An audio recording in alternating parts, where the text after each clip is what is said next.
ओ मेरे भोले बाबा आना, मेरे भोले बाबा आना, मेरे मकान में तेरा डमरू डम डम बाजे सारे जहान में। ओ मेरे भोले बाबा आना, मेरे मकान में तेरा डमरू डम डम बाजे सारे जहान में। दूसरा अध्याय शिव पुराण की महिमा और संहिताओं के भेद। सूत जी बोले, हे मुनीश्वरों, यह आपने त्रिलोक हितकारी बड़ा अच्छा प्रश्न किया है। मैं आप लोगों का ऐसी रुचि देखकर श्री गुरु जी का स्मरण कर जो कहता हूँ उसे आदर सहित सुनिए। कली के पापों का नाश करने वाला परमार्थदायक शिव पुराण नामक ग्रंथ सब ग्रंथों से उत्तम और वेदांत सार का भी सर्वस्व है, जिसके पढ़ने सुनने से मनुष्य सर्वोत्तम तभी तक कलयुग में ब्रह्म हत्यादिक पाप फैल रहे हैं। शास्त्रों के झगड़े, नाना प्रकार के उत्पात, क्रूर यम के भटों की निर्भयता, तीर्थों का विवाद, सत्य दान और देवताओं की मान्यता संबंधी विवाद तभी तक मही तल पर हो रहे हैं जब तक श्री शिव महापुराण का पृथ्वी पर उदय नहीं होता है।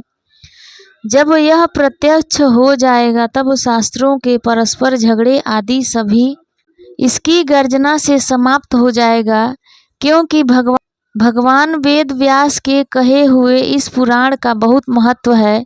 इसके कीर्तन और श्रवण से जो फल प्राप्त होता है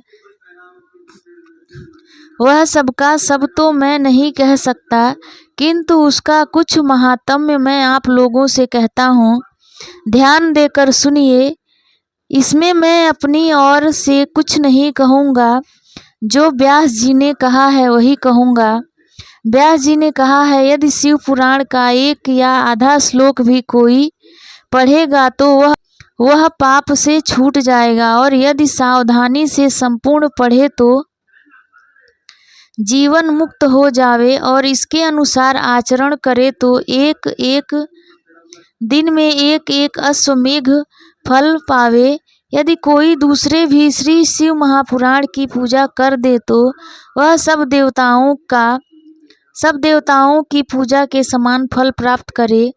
इसमें कोई संदेह नहीं है, क्योंकि शिव संहिता नामक इस सुधा को स्वयं श्री शिव भगवान ने उपनिषद रूपी समुद्र को मथ कर उसमें से निकाला है।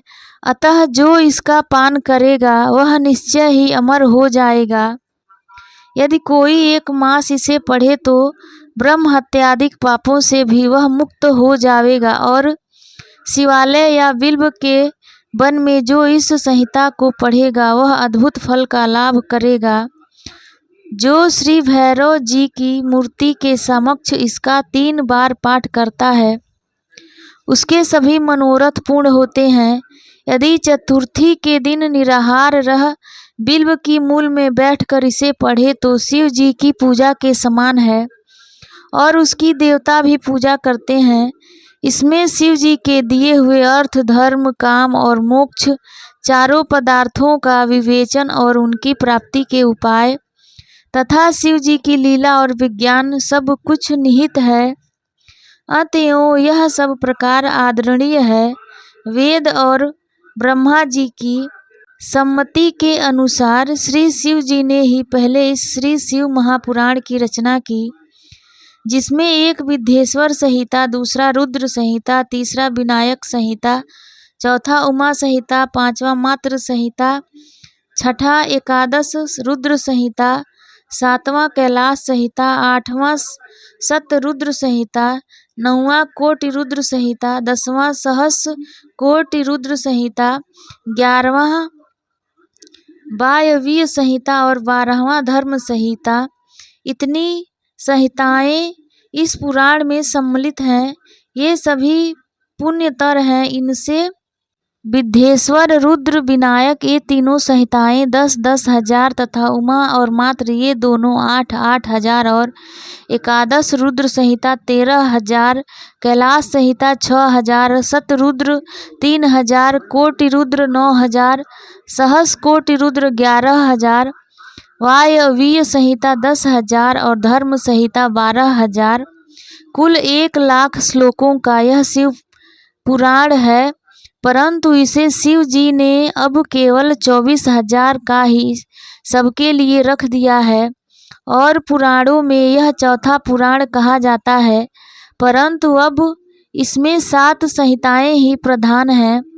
अन्यथा सृष्टि के आरंभ में शिव जी ने इसे 100 करोड़ श्लोकों में कहा था।